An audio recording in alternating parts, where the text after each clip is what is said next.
private lending, what is it? You guys probably know this, but it's when individuals lend their own money or someone else's money to investors, generally speaking, and secure that loan with a mortgage against real estate. You can use your money, you can use your self-directed IRA money, you can use other people's money, either as a wrap lender or co-loaning with other people. And we'll talk about that later, what those two things mean.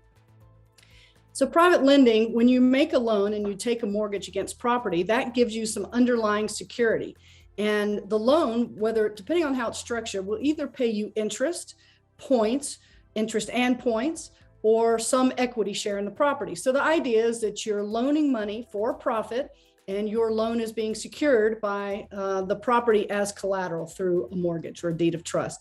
And in many ways, as you'll see in some of our slides later, this is less risky than actually owning the property yourself. So we get to have control over some of the deal and take a profit off it without being an owner on title, which I personally enjoy. So let's talk about where private lending fits in the flipper model, the rehab model. And you've probably seen or heard this before, the 6 F's of real estate investing. You have to find it, figure it, do all the numbers, fund it, figure out how to pay for it, fix the property, fill it up with tenants or flip it.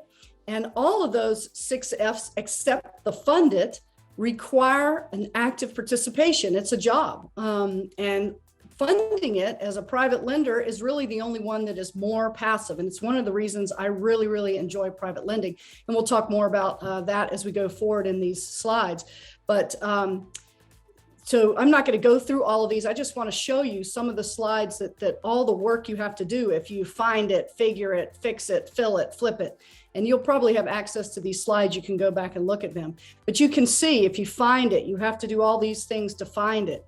If you're figuring it, you've got to run all these numbers, and that's not too bad, but you still have to know your numbers and know how to calculate them.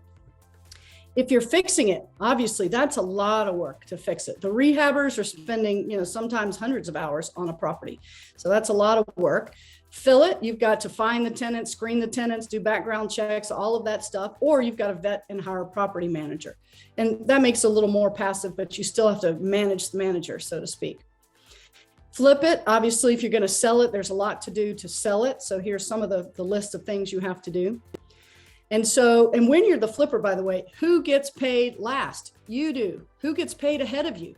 The contractor, if it's not you, the contractor who you've hired to do the work, the title company who's doing the closing and doing the title search, the escrow agent or the attorney's office, the realtor, the lender.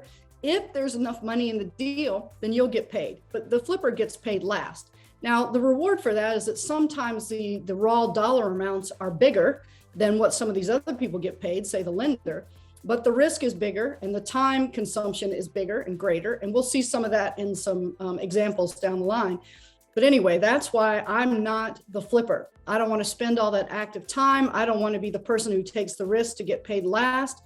I would rather have maybe less reward in terms of actual dollars and less brain damage and less time in the deal.